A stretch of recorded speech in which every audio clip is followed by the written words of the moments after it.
And it's good to be here talking with you today in your home. We've been partners working on Connections for many years now, haven't we? Yes, and then later we put together a book for Alban Institute on where in the world are you connecting faith and daily life. So we've been partnering for a good number of times in different ways over the years. You already had passions about these issues before we started working together. What were some of those? Well, in 1976, I was asked to write a study guide for the Lutheran Church in America called Monday's Ministries.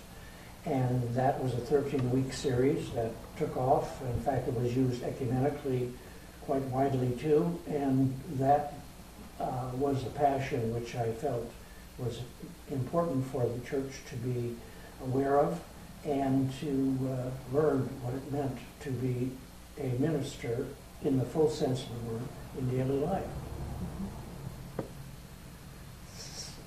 I've also cared about this subject probably from a different perspective. As a seminary professor, I think it's important for people to do theology from the other direction, starting where they are in daily life, rather than just thinking about the basics of the faith and applying them to daily life, starting with the issues, the ideas, the challenges, the questions in the languages of the people of daily life, and doing theology inductively.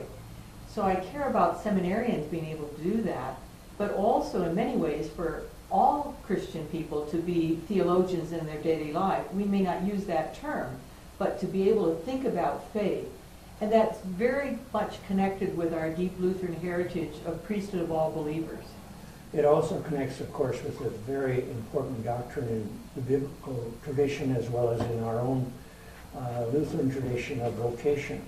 I recall that when I was working on Monday's Ministries, I was trying out a few things in our adult class in our own parish, St. John in Allentown. And I had begun with 1 Peter 2 and such, and it didn't seem to be taking off very well. So rather impulsively, I asked two people if they would come back next week and talk just a few minutes about how faith connected with their daily life, or wasn't there a connection, or did it give them more problems? And a woman who was a secretary to an executive agreed, and another fellow who worked for a large corporation hesitatingly said he would do it too. And so next week we began with that, and that opened up the whole discussion in the group far more quickly and far more deeply than anything else that I ever did. And so working inductively where people are in their daily lives and then moving to the biblical work and Lutheran tradition was something pedagogically I learned in that particular place more carefully than I'd ever done before. And that very way of working with people I continue to do. In fact, not too long ago I was in a congregation in the Midwest and helping people think about, one of the exercises we do in Connections of where were you last Tuesday afternoon, Thursday morning, and what were you doing there and what was God doing there. We were doing this around the tables and talking in small groups. And after the time had finished, I was sitting there and people kept coming up to me for an hour after the whole thing was over and said, I want to tell you more about, I want to tell you more about. And they had deeper and deeper questions.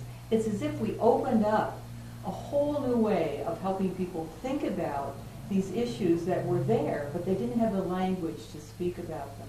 Right. It opens up that entire way in which faith is always immersed in our daily life. We don't have two lives, our Christian life and our daily life. Those two are always happening at the same time, obviously. But until that's opened up for a good number of people, it seems to be rather latent. And Connections, as well as other pedagogies, are able to do that in such a way that I think becomes an experience that's meaningful and deep and strengthens their connection to their faith and to their community and to their church.